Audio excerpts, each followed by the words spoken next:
was. And there's a lot of other, for example, the idea that we're, in terms of taxes, that they refuse to, for example, I was able to balance the budget and pass everything from the global warming bill. Anyway, I was able to cut by $1.7 billion in the first 2 years the deficit that we were accumulating.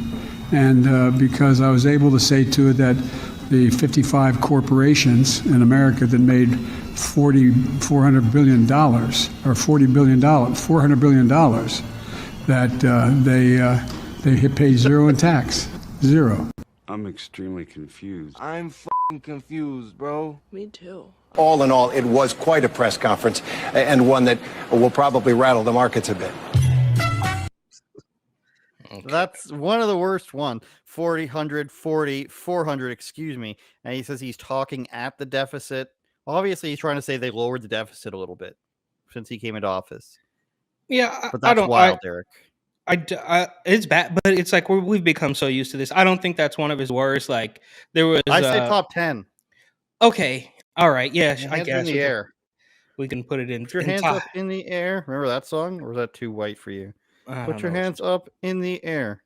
Do you know raising the roof came from some college basketball game? The first time people raised the roof, I looked into that once. These are the type of things I look into, Eric. How did raising the roof become a thing? Some sort of college thing in the 90s. I have no idea how you've gotten to that from this Joe Biden speech, but this is why speeches like this, and we see Kamala Harris constantly doing it as well. Maybe not quite as terribly, but it's all complete. So Kamala, I think she's just doing a sort of she's doing kind of a stream of consciousness, and it doesn't make sense. Biden is trying to gain. He's trying to finish things, but he can't retain the information for long enough to get through a sentence. Whereas Kamala, like Michael Scott once said, sometimes I start a sentence and I don't even know where I'm going with it. You know, that's what she's doing.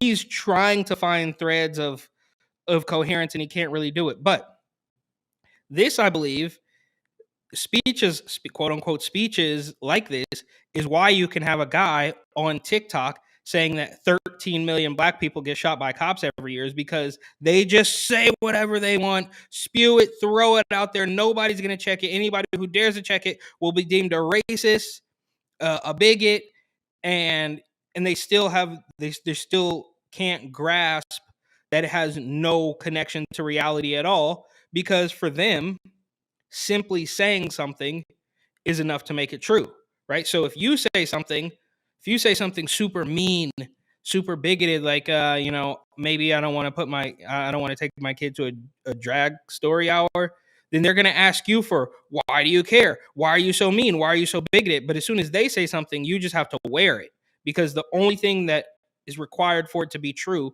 is that they said it. And that's why those things are loosely connected. Is that the Democratic Gen Z for Change guy can just make up a completely random number and end up in the hospital simply for being called out on it. The same way that Joe Biden won't. Right. It's always news. It's news when Joe Biden takes questions from a reporter, right? That's not on his note card, or that or he'll say something like, "Oh, I know I'm not supposed to do that." You know, when he goes like a tiny bit off script. And that's why, is because they just say stuff, and as long as it doesn't get like the city bike lady out in New York, right? They can take their cell phone video, call this lady a racist, say she's trying to harm these guys because the big mean New York City Police Department officers are going to show up and pop a cap in these young kids. It's all completely fake, and it won't get questioned. And when it does get questioned, it just goes away, right? So that woman who may or may not have lost her job, got suspended, whatever it was, based on a completely fake narrative. And when the narrative gets questioned, like I sent you some of those posts, you can read in the comments, they changed the goalpost. Well, it wasn't even about who bought the bike. It was about her screaming for help. Like, that's racist. It doesn't make any sense. Joe Biden's brain is like a car is in a high-speed chase and they're going down like a one-lane road or a one-way street or a one-lane highway in a tunnel, and they're just desperately looking for exits. You know, I got to get off this highway. The helicopters are flying above me. The spotlight's on me. And every time you think there's going to be an exit, there's just nowhere to go. So Joe Biden's just talking, and he's just like 400 billion and 400 billion. I mean, and the deficit, and it's like my mind's going to lead this way, and maybe there'll be a number that pops in over here. No matter where his brain goes, it ends up being trapped, and the brain itself Bumper is hoping bowling. that something. Yeah, it's hoping that something's going to pop into its mind and help him out. And unless they can be on stage pumping him with nootropics and uppers and stuff, then it's out the window. Like I imagine during the debates, allegedly, that he must have had an IV directly up his pant leg or something like that. So who's But worse? Is that worse than Fetterman? I mean, did you see the Fetterman Fetterman has an clip from actual the week? medical, yeah, Fetterman has an actual medical condition for the reason why he should not be there. Joe Biden he's old, and I guess that's a medical reason too, if it's Alzheimer's or whatever it might be. But Fetterman, we knew he had, like, I guess it might be the same, Eric. It seems meaner to do to Fetterman because Biden, he had to have been at some point coherent enough to agree to this. Whereas Fetterman is just like, we need, I keep talking about it and I don't know the difference.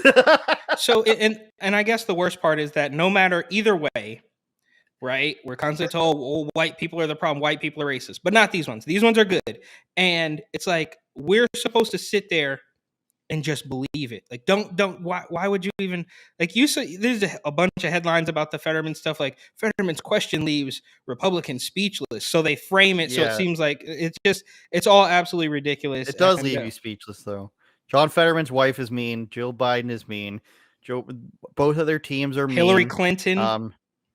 Everybody who voted for Fetterman whilst knowing what condition he was in is mean in a sense, because you're purposely putting this guy in because you hate Republicans or because you don't care. So there's a lot of, it's like when you watch Intervention or 600-Pound Life, and you're just like, somebody's delivering you 16 cheeseburgers and 2 liters of pop every day, or soda. But the soda. And the person's not getting it themselves. Like, this person can't get up out of their bed. Joe Biden can't, and Fetterman can't get up out of bed without help. And you're saying, no, let's keep putting you into office. And John Fetterman shows up in a hoodie, and they're like, no, you're the cool guy in the hoodie. That's why people like you, and not the, person who has a medical condition who just looks like they can't dress themselves because it'd be too difficult to tell them to get into a suit. That's what it looks like. Turn it up, Jordan.